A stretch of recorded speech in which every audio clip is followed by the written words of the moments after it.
Hey there, MRA, my real Africanas. This is Maria Juve, the real Africanas, and welcome to my channel.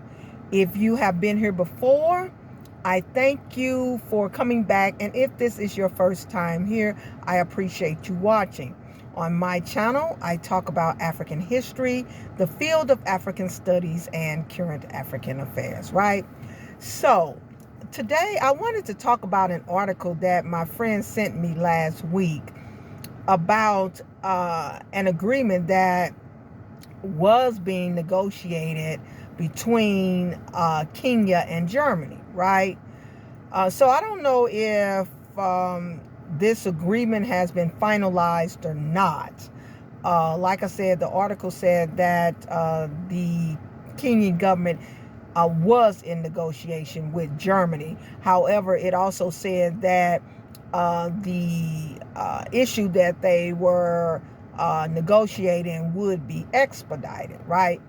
And so that issue was that Germany is having a labor shortage, right? So obviously they have 250,000 employment positions that need to be filled.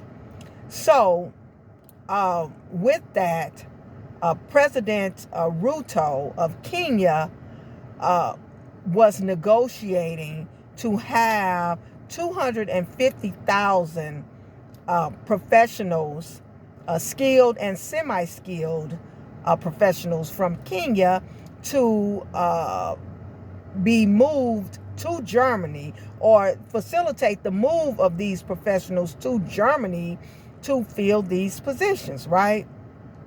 So, from my point of view, I think this is a horrible idea, right?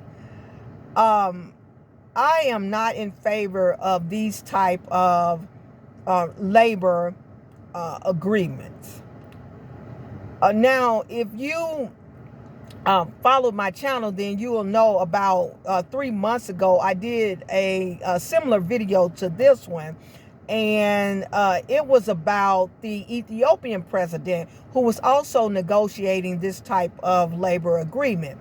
In that particular situation, Ethiopia was negotiating to move 500,000 Ethiopian women to Saudi Arabia to fill domestic service jobs, right? And so, I thought that was crazy then, and I think this is crazy now, especially based upon the history of these type of agreements, right? In the Ethiopia case, I talked about how women are constantly telling horror stories about their experiences in the Middle East, right? And so in this situation, I am concerned about the same thing, right? And not only the way that African people will be treated, but I'm just concerned about the whole thing in general. Like I said, I do not like the fact that the government is negotiating, and not only negotiating, but helping to facilitate these type of labor agreements, right? Also in this article, President Ruto was talking about the terms of the agreement, right? He was at a conference or something in Kenya in April, and that is where he announced the terms of the agreement. He talked about how Germany would help to fund some type of technical training where it would connect Kenya's vocational and technical college to Germany's technical and vocational college, right? I guess they would connect the systems, and that was supposedly so that Kenya's technical programs could be enhanced, right? So connecting with Germany is supposed to make their program better. And they talked about how also that Germany would fund training for teachers to help with the language differences, right? And so Kenya, in turn, would start teaching Germany in its educational institutions, right? So I am always concerned about this kind of stuff because, Europeans are not good at keeping their word and honoring their word, right? And so, it always seems as if Africans, go into things for the short-term gain, right? But they never think of the long-term impact and the impact that it will have not only on the people, but on the nation as a whole, right? I cannot understand with the situation that all of the global economies are in, but specifically the African economies. Why on earth would you send 250,000 of your professional people to a European country to help them out, right? It is not our job to help them out. They have been dominating the global sector when it comes to technology, when it comes to economic, when it comes to resources and everything else. They have been dominating the global sector for centuries. So why would we think that it's a good idea to continue to help them dominate, right? They have exploited African labor over and over and over again. They have abused African people.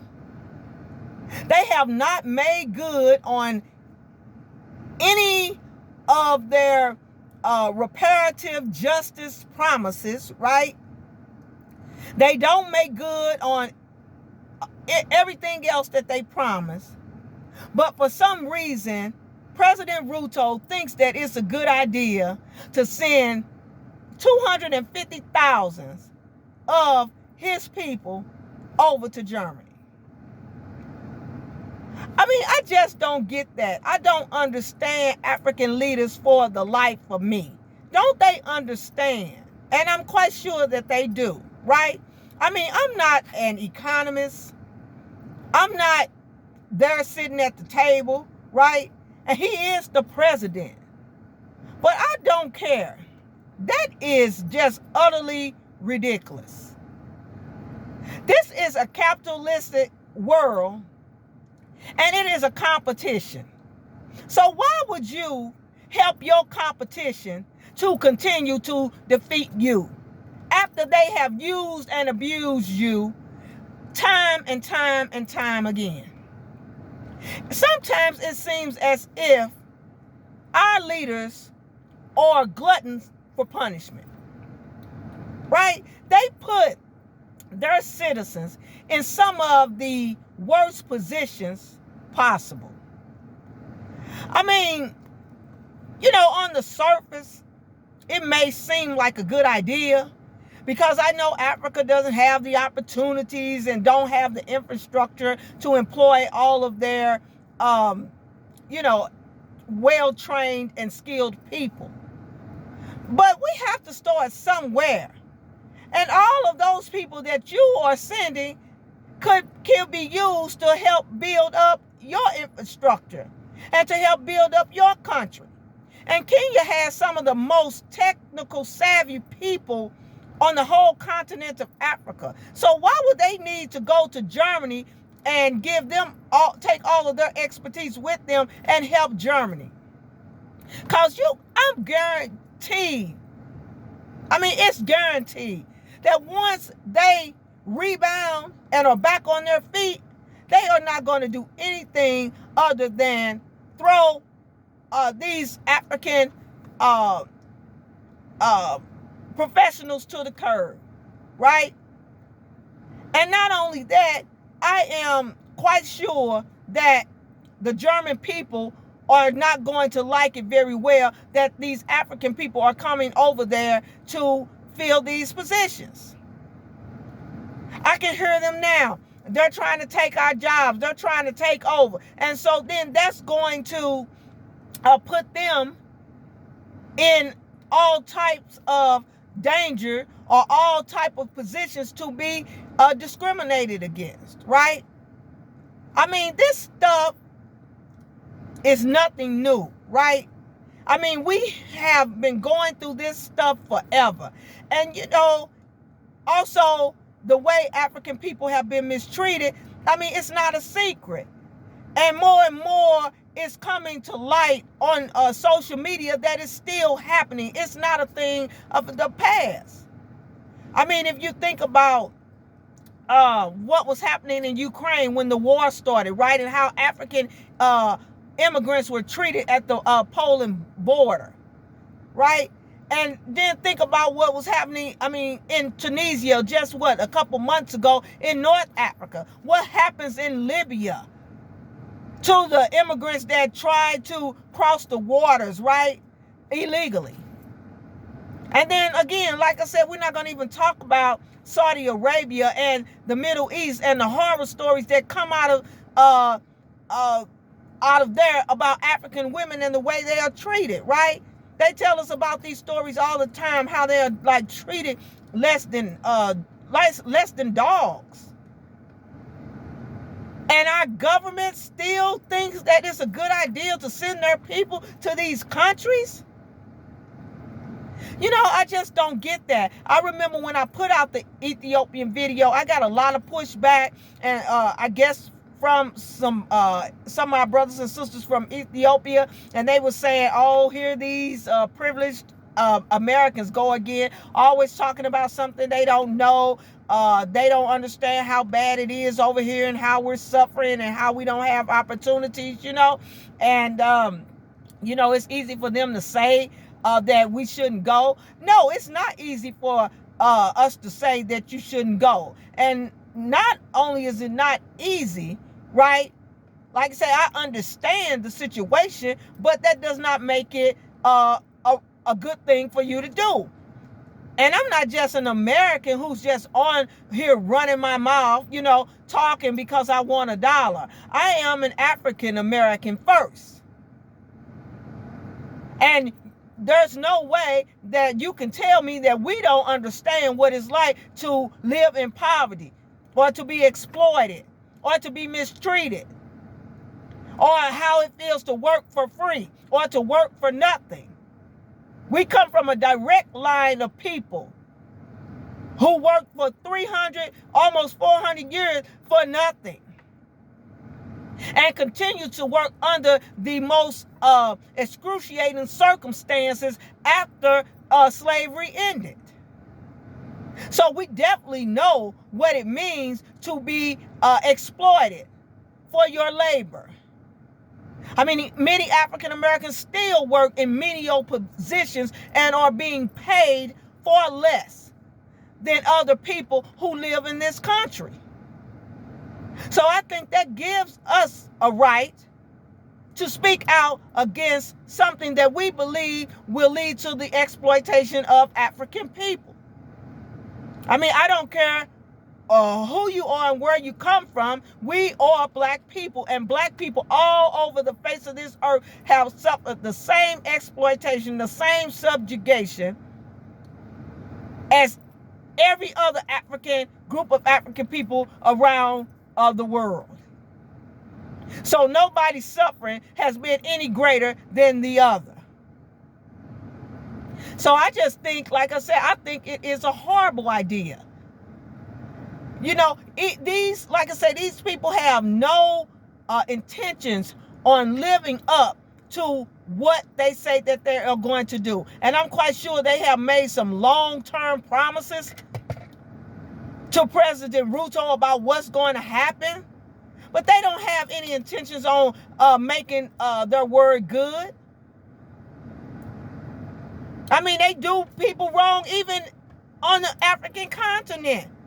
You know, I was looking at this video the other day about this young lady, this young African lady from Namibia who actually committed suicide, right?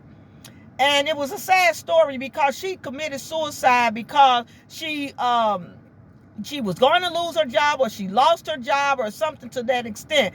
But there was a group of young Africans that were protesting outside of the ShopRite supermarket, right? And so the ShopRite supermarket is a supermarket conglomerate that really monopolizes the market in South Africa, East Africa, Central Africa, and I think they have a couple of them in West Africa, right? I've been to the ShopRite supermarket in South Africa.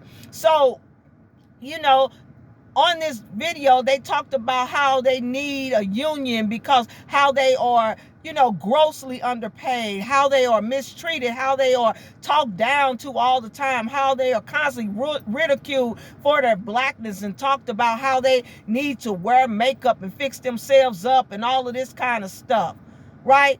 And how they have them counting millions of dollars by hand every day, but they don't make enough money to, even take care of themselves and their families.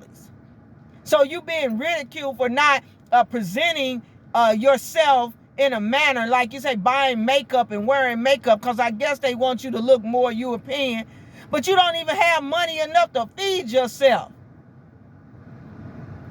And you're at constant threat about losing your job, always telling you that somebody is waiting to take your job. And so with that said, like I say, they are treated like that on the African continent. I mean, the same kind of thing in Rwanda. I think I said that before on a video. When I was in Rwanda, the young people, they work in these fancy European-owned hotels. These people come over here as if they're investors. They want to help grow the African economy and all of this, but they treat these young Africans like crap. On the outside, it looks different. Like it looks as if they really doing some benevolent thing, like they really helping them. But in reality, like you say, they're treating them like crap. These young people work long hours. I mean, I've seen it for myself. I would go to bed, they would still be working. I wake up, they working again. I asked them one time, I said, when do you all go home? When do you get a chance to rest? And then they told me how much they get paid. I mean, it's mind-boggling. And these companies are making millions of dollars off of billions and billions of dollars off of tourists. But they pay young Africans absolutely nothing. So, so if it's going on like that on African soil, then you can imagine what's happening on when they are not there. I know Africa needs solutions to their problems, but that's not the solution. To be sending all of those people, 250,000, to facilitate that, to encourage that. And then also in the article, it said that Kenya was Germany's most valuable trade partner in East Africa. But the trade balance favors Germany. I'm like, oh, really? Right? No kidding. I mean, that's obvious. But you in a trade agreement where the trade agreement, you're already really being exploited. It's not equal. It's not fair. And then, so now you're going to go and negotiate another agreement with some people that that already is not being fair, has never been fair, and don't have no intention on being fair. Have we forgotten? Why do we always act like we've forgotten what has happened to African people? I mean, speaking of Namibia, Germany owes Namibia all kind of buku money for what they did in Namibia to the Nama and the Herero people. You know, and then I think that was what, maybe last year or the beginning of this year, they try to offer them, I think it was some billions of dollars, but over a 30-year period.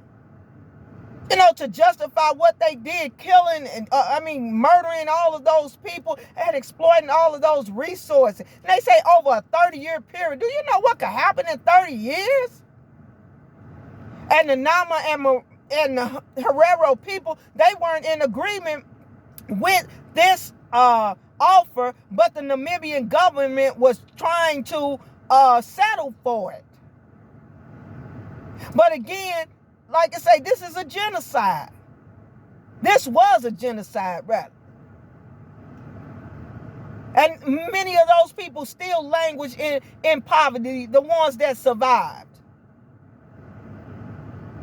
And Germany has done this all, like you say, throughout Africa and to other people in the world. They are no different from any other European colonizer. And somehow we feel like, or President Ruto, I say we because I count us as black people as a cohesive group, you know, and I care about my people. And I'm tired of my people being exploited. That's why I'm saying what I'm saying. And I know some people say you're wasting your voice, you're wasting your time, but no. You know, something has to be said. And hopefully that'll lead to something being done. But you have to speak out against injustice and foolishness. But like I said, we think it's our job to help Germany? That is crazy. I mean, people, they are always saying that Africans, we put ourselves in this position that our chiefs and our leaders did this, and that's why we're in this position that we're in now. We bought it on ourselves and all of that. Well, Germany bought this on their self.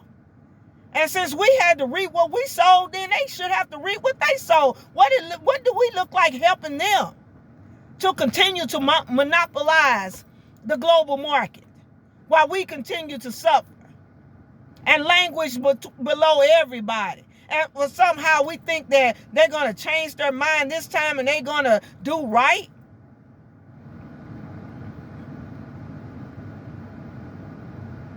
You know, we have to have some kind of pride about ourselves. Why would we even accept that anyway?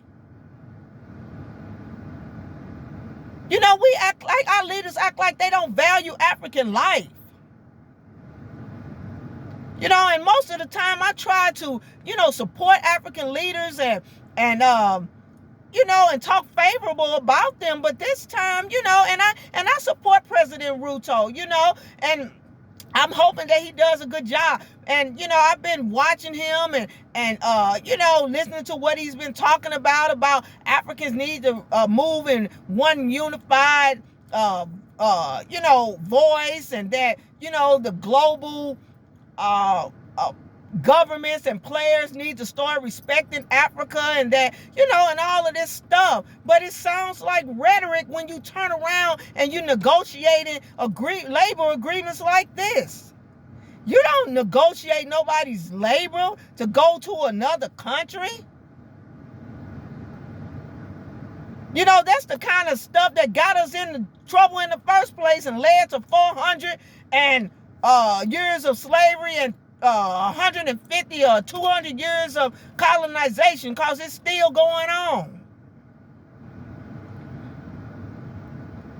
You know, these people have no intentions on honoring their word. President Ado said that he said something to that effect at this climate change conference that was held about 3 weeks ago in France. He said that some type of agreement was negotiated, and the global systems or industry were supposed to give Africa more money to help them to fight these climate problems that they are the ones responsible for creating, the Europeans are responsible for creating the problems that the world is facing with climate change. European and Asian countries and other, Middle Eastern countries, these developed countries are the ones responsible for these climate crises, but Africans are having to pay for it with money that they don't have. And so then they end up borrowing money. Then they end up having to pay back. And so then it's a never-ending cycle, right? And so he talked about how they promised this and promised that, and they've never made good on it. He said it, and nothing has materialized. And he said it with a look of, discontentment and appointment on his face. At that same conference, they said they had to stop Prime Minister Mia Mottley from walking out because she's just sick and tired of the rhetoric. So like I said, I just don't get it. Why would you encourage Kenyan people to go to this country? And then what's going to happen. Like you say, they get over there, they're going to be mistreated, they're going to be discriminated against, but then they, on the other hand, many of them probably want to end up staying over there because they get over there, they see all this development, they see, that has been built on the back and the resources of black people, so they see this better quality of life, and then they want to stay. So now you have all your professionals over there in Europe and all of these Western countries, right? And that's why, again, partially why we're in the situation that we're in now, that we call brain drain, skill drain. All the skilled folks, all the smart folks are over in these other countries. And I'm not just talking because as African Americans, we know better. We do it on a more local level. All of our skills are taken outside of our communities. We go to schools outside of our communities. We shop outside of our community. Do business outside of our communities. Integration hurt us. It really hurt us because now we no longer have a local economy to support African American communities. All of our money and resources go to this larger community, which is discriminatory against people of African descent, against black people. Like I said, whatever you call yourself, because whatever you call yourself, we still in the same boat. And so I just wanted to get on here and talk about that, and I just want to know what you think about that. How do you feel about this labor agreement, about this negotiation of 250,000 Kenyans being encouraged to go to Germany to help them fill their labor positions? Like I say, it's their time. We don't owe them. We're not supposed to be helping them. We're supposed to be helping us. What about other African countries that make and use their labor? We've been having a labor shortage for 400 years on the African continent. A resource shortage, a labor shortage. And what have they done? Have they offered to give us back anything that they have taken unlawfully by force from us? And they don't have no intention to do so. None. I hear people say all the time, well, they don't have to do it. They got the weaponry, they control this, and that's true. They control it, but they have had the weaponry when it comes to other countries too. But we're the only ones that somehow feel like, we have to be the bigger people. We have to forgive and we have to forget. No, we can forgive, but we definitely don't need to be forgetting. And I haven't forgotten, and I'm never going to forget. And our ancestors haven't forgotten.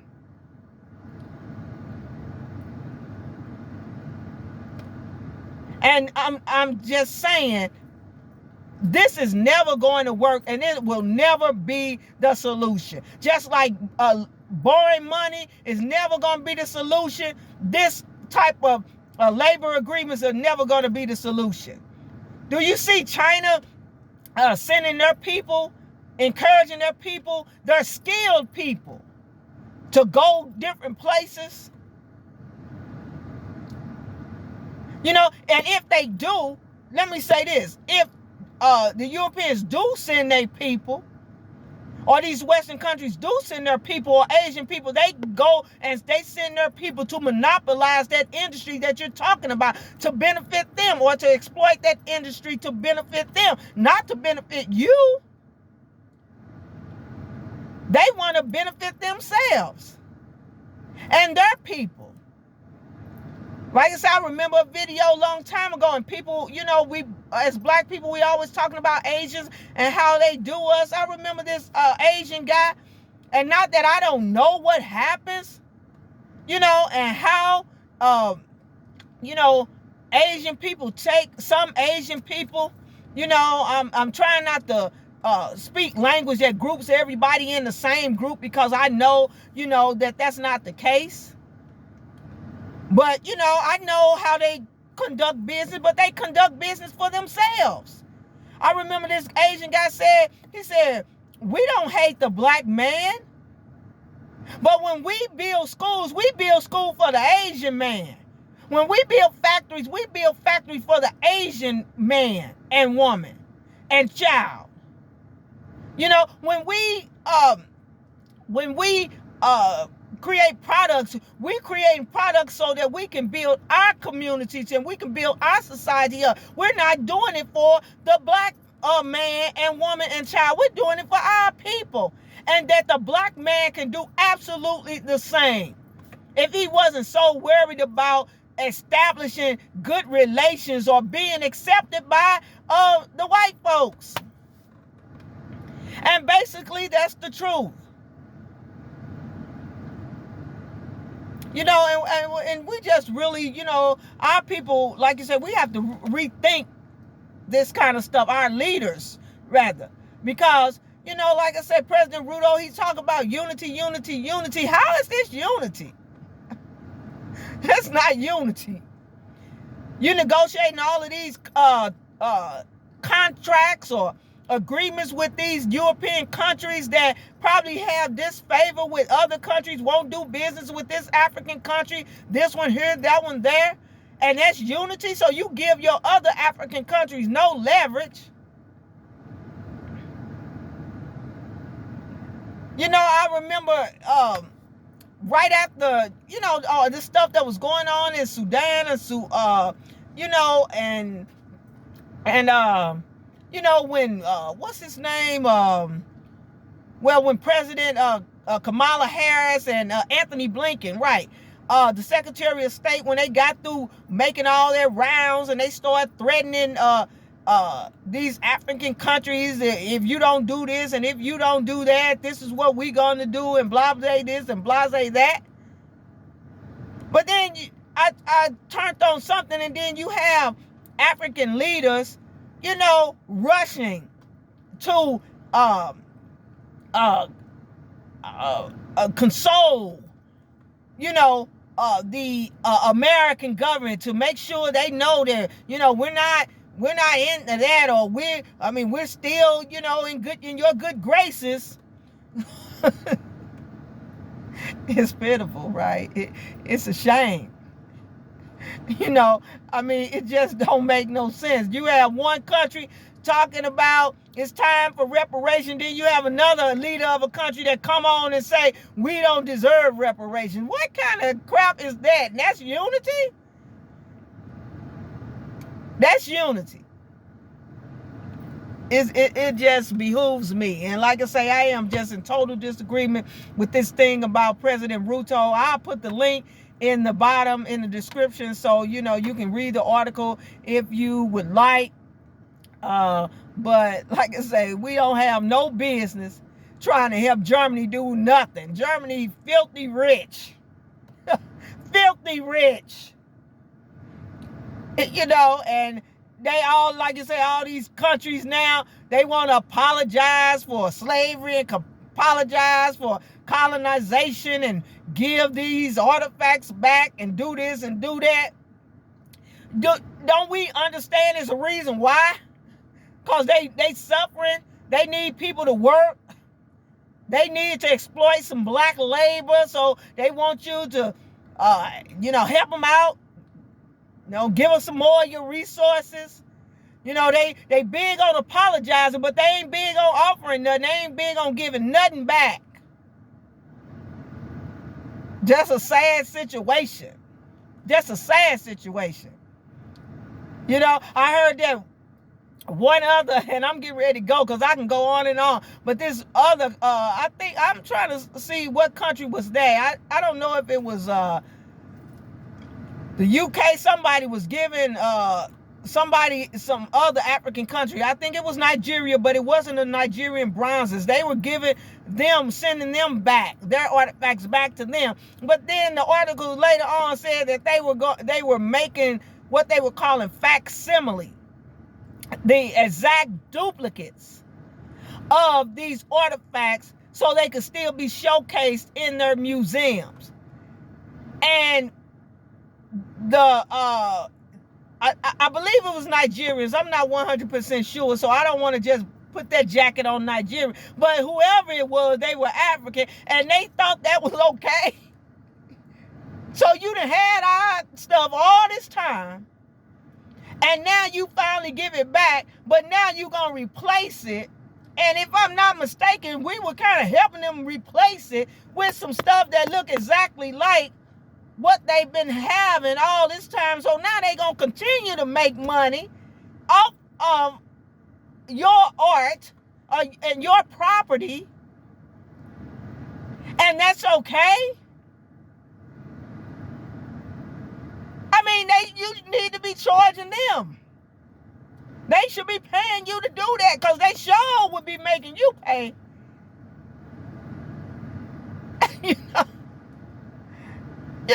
There's no way that should happen.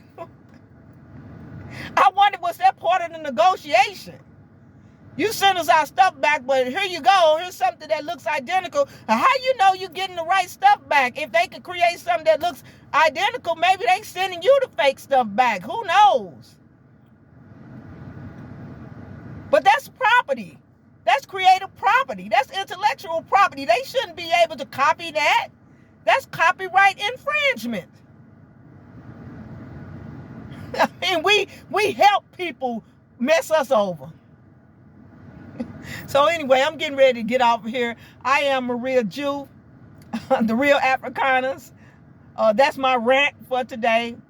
If you got some value out of the content, please don't forget to like, to share, and to comment, because I definitely want to hear what you got to say about this, right? And also, don't forget to hit that subscribe button, right? Because we have to keep those subscriptions coming, so I can continue to bring you my commentary on African history, the field of African studies, and current African affairs, right? So remember, fight the power. Also remember, when you are researching the African story, always go deeper, because the European story is not the gold standard for the African narrative. And believe me, it has been exploited. It is biased, right?